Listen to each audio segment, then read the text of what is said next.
Hello, hello. I wanted to talk to the camera, give an update because it's been since November since I've posted anything on my channel. I've just been MIA and I wanted to explain myself. We have been under the weather, mostly me. In November, I got COVID, and then Conrad got it, and then my husband got it. And before, I don't know how long I had it, but because I also visit my family during the week, I gave it to my mom, who is definitely considered a high-risk person because she has Alzheimer's disease and she has, some other underlying things. And that was really scary for us, for all of us. And I felt very sad and guilty about that. Even though there was, I just wouldn't have known. And we take precautions and things like that. So it just happened. And I had a feeling that it would eventually, because we had been this long without getting it. So my husband handled it fairly well. Conrad handled it the best out of all of us. And I'm the one who took the longest to recover from it because I was already so run down when I got it. And then I got like this fever blister in my nose, and it was like so painful, and that lasted like a few days. So I didn't want to go anywhere because I didn't want anybody to see it. And then right from there, I had to kind of make myself look presentable for my sister-in-law's wedding. Luckily, that happened in time for us to quarantine for enough time before having to fly to Virginia. But we flew to Richmond, Virginia. That was Conrad's first time on the plane since he was 1 year old. And I was really worried about that. Had a lot of anxiety about it. And praise God, he did really good. He actually really loved being on the plane. I was worried that he would like see all those people and be like, get me out of here. And he didn't really like the part where you have to walk on the plane and get to your seat. That part is awkward because everybody's looking at you and stuff. So he didn't like that part very much, but he really enjoyed being on the plane. We did pretty good preparing our carry-on with stuff. So glad that you can bring snacks and stuff. So he had his snacks, and we were all exhausted. All of us were exhausted by the time we got to Virginia. Every single one of us, my in-laws as well. We were staying in an Airbnb in a house in Richmond. Yes. Conrad just woke up from a nap. So that's why he's cuddling with me. He just likes to sit and cuddle when he wakes up. Anyways, the area that we stayed in is just like a newly, slowly getting gentrified area. This is our bedroom.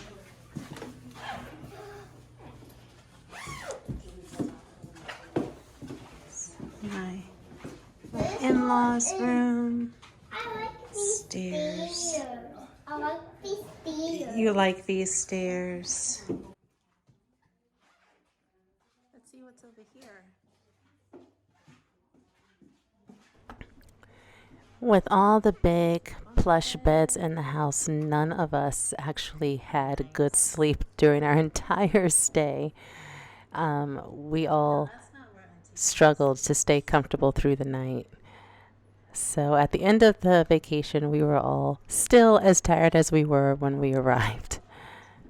Big bed over here. My husband and I often talk about how on vacations we sleep really good the first night, kind of good the second night, and then after that we don't sleep good at all because nothing's ever as comfortable as your own bed. but we all had a good time with each other. You like those stairs? And we were Okay, there let's for the explore wedding, so it was a downstairs. really good time. Duck. 8, 9, 10, 11. We're counting this. Oh my gosh. Counting and telling me what time it is. That's what he does all day. Wow. So we all decided to share an Airbnb together and just split the cost. And that was a good idea for us so that we can all be in the same place and carpool together so that we could go to the church together and do what we needed to do as being a part of the wedding party. Okay. And step up to the kitchen. Very nice kitchen. I like that. And there's some a washer and dryer over here. I don't see it. You want to see it? Okay. Let's eat on the floor. Be careful, there are stairs. And look, there are lights outside too. Looks like there's a pool that's covered up. Pull the floor out. Yeah, I see pool. a little bit of a yard. You see that? What's the pool? So my sister-in-law, Omi, we call her Omi, but her name is Naomi.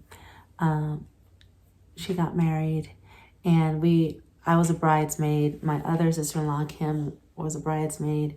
And so that was my first time in a wedding since I was very young. The last wedding I was in my brother's wedding. Yeah, that was pretty cool. It was very nice to get pampered, get your makeup done. And I am so mad at myself because Kevin was in his suit. I was in the bridesmaid's dress, had my makeup done by a professional, and did not take a selfie. Kevin and I did not take a picture together. That would have been a perfect photo opportunity. It is so like me to be busy taking pictures of other things and not take a picture of us. Hopefully somewhere I'm gonna look through all my footage and stuff, my video footage. I know I caught video of us doing like bridesmaid type things, but I don't think I took a picture of myself fully dressed and made up. So I can't really show you that, and I'm kind of bummed about that because that would have been a nice opportunity to have a really nice picture in a frame or something. I want to show you how beautiful our bridesmaids' flowers are. Gorgeous. How beautiful. I'll take you upstairs to see the reception hall.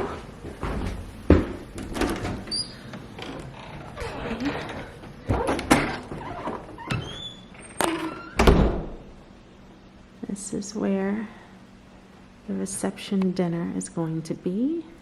This is an adorable small church in the middle of the country. Like I said, we were staying in Richmond, Virginia, which was an hour away from this location. And I just love this church. It just reminds me of the churches I grew up in. We always attended a small church, and all of the church members, many of them, helped out with the wedding. The basement is where us women were designated to get ready. So it was nice to talk with each other and help out and help the bride not have jitters. So it was nice to spend those hours together before the wedding. Hi. And this was my father-in-law's first time seeing his daughter before the ceremony.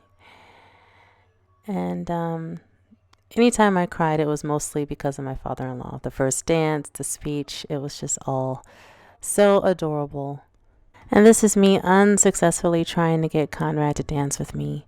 The reception area was in a tent outside and it was cold at that point, so that's why I have on my dinky sweater over my dress.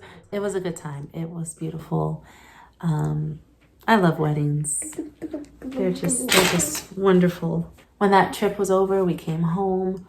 We were completely broke, like completely, because when we came home, that was the second week of December that we were home. And I couldn't do any Christmas shopping because we were broke. We just had like grocery money. I didn't do Christmas shopping until the week of Christmas. And there's still some people I'm avoiding seeing them because I don't have a gift for them. But like, it just got away from us. And then right around Christmas Day, I started not feeling great. So I'm getting over a sinus infection. I have a voice today. I did not have a voice. Well, it was kind of halfway there yesterday, but all week long I've barely had a voice. I have no singing voice. I could probably sing Toni Braxton. Unbreak my heart, say you love me again. Undo this hurt that you caused. Yeah, so I was pretty sick. It started when I was laying down and I would hear my heart beating in my ear. Like I hear a whooshing sound. And that's when I was like, oh man, I'm getting sick. And the weather was weird here and I have seasonal allergies. And I haven't had a sinus infection in years. But I know it was because I went from having COVID to traveling and then not really having a break. And so my immune system was just susceptible to this. Because I haven't had a sinus infection since 2013, I think, was my last one. Yeah, so I'm on antibiotics, steroids. Just took my last steroid today. I've got 2 or 3 more days left of antibiotics. It was torture. And, you know, I had that, like, I still have it, but not that bad. That tickle cough, that kind of makes you not able to sleep because you're constantly coughing all night. That's what nighttime was like. So I didn't really sleep very good. Yeah, so today was the first day that I put on decent clothes, put on some makeup so I won't look how I feel. But I do feel a lot better. I'm coming around. But oh, I did forget to also say that when I told you that I gave my mom COVID and that turned into COVID pneumonia, which ended her in the hospital. She's okay. Everybody's okay. It was scary at the time. And the doctor found a blood clot in her leg. I don't know if it was just the one leg or both. I can't remember. But he said that she had the clot. Doesn't know how long, but it looks like definitely before she came to the hospital, it was there. They treated her for that because they couldn't get her blood pressure down. And they were trying to troubleshoot all these different medicines and tests to try and figure out what still has her blood pressure so high. And I think that was part of it. For a while now, we've been communicating with her doctors like, hey, her legs, her ankles are just really swollen. And all they really have done is just readjust her cholesterol medicine, readjust her high blood pressure medicine, tell us different things to try. But her legs have just been so swollen and big. So we just thought maybe this is just her new normal because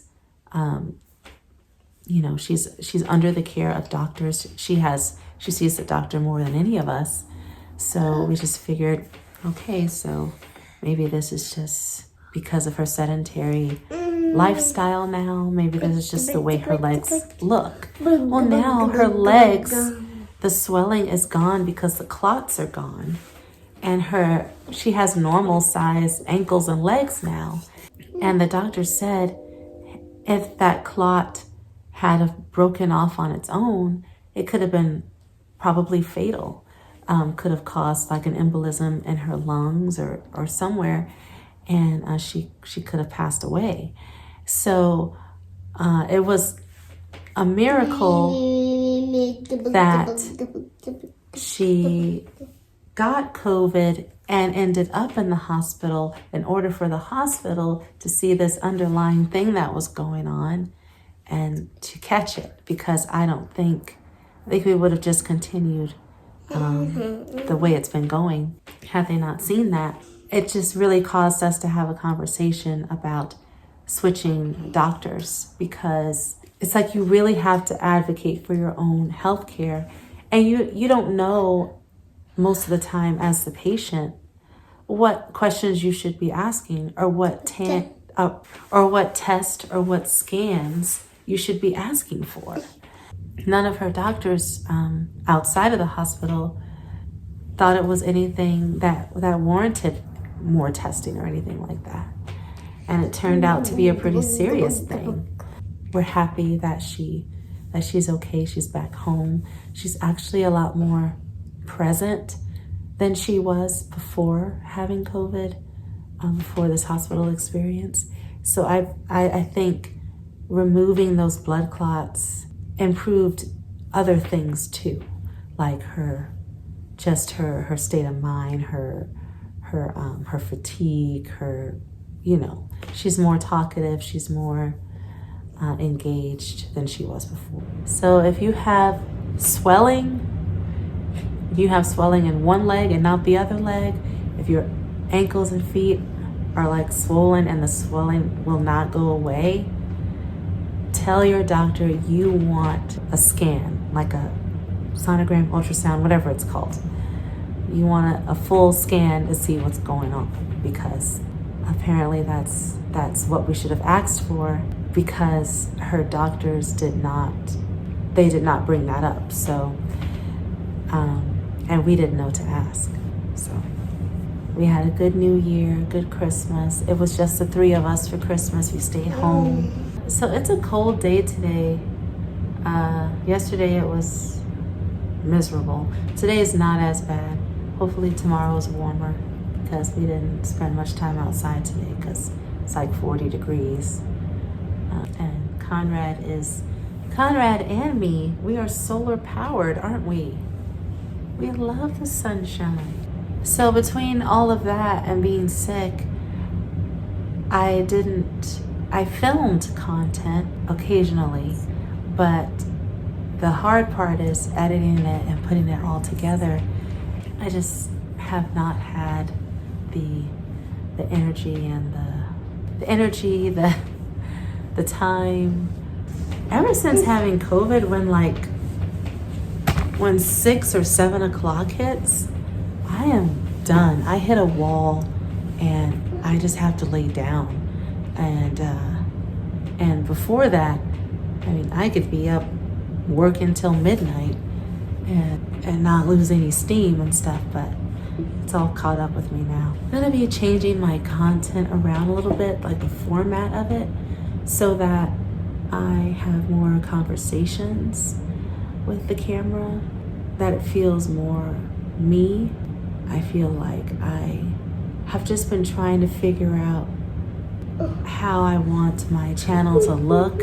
So I think that's why I have so many videos that are so different from each other in the style that they are. And I think now I've kind of figured out how I want to represent myself and how I want the videos to look. And so I want to talk to the camera more. So as far as where I am spiritually, mentally, physically, I could use more exercise. Lost some weight from being sick. So some of my clothes look better on me. The other ones are kind of like drooping in places. Been working in the yard some, so that kind of helps with having like physical activity. So emotionally, I'm all over the place. I think being sick puts you in a funk, and it's kind of hard to come out of it. So that's kind of where I was, because not only did I feel bad, I looked bad, because man, that COVID is no joke. It throws you down. Don't want to get out of bed. Don't want to do nothing. Cook, comb your hair, nothing. And technically, it only put me down for 2 days. Even though I was like not feeling well for more than that. The time that I physically had to like lay down and stay down was only about 2 days. But it felt like forever, because I hate not being like able to do things, not being productive and stuff. Spiritually, I've been a little bit more intentional about putting my devotion back into my mornings. So I feel like I am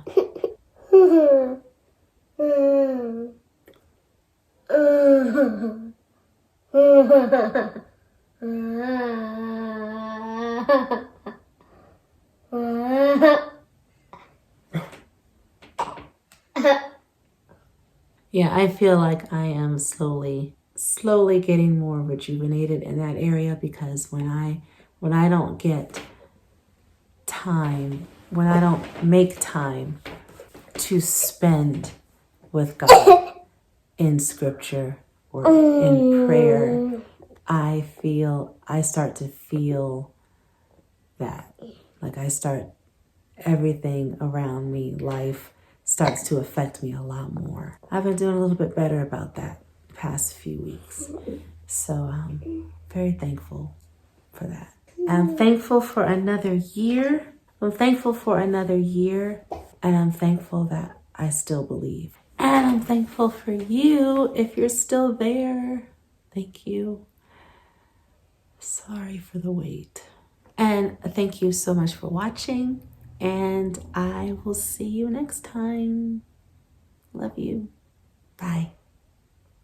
There's your brain.